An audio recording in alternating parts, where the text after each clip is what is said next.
This season is based around the character of Figaro, who was an invention of Beaumarchais, a French playwright. Beaumarchais had a very clear idea that the first part, the Barber of Seville and the Marriage, these were comedies. And then the text, La Mère Coupable, was also, from its character, conceived as a drama.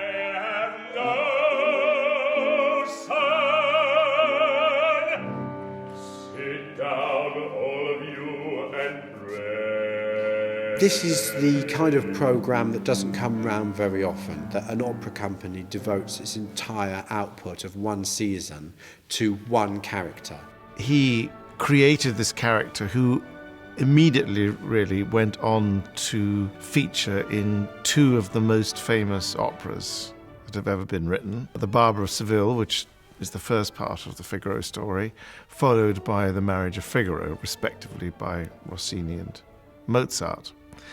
And Beaumarchais himself did actually write a third part, because, once you're onto a good thing, you might as well keep going. The project now we have is to stage 3 operas by very, very different composers on an idea which is originally from one person and has really had an evolution, a development over 3 centuries.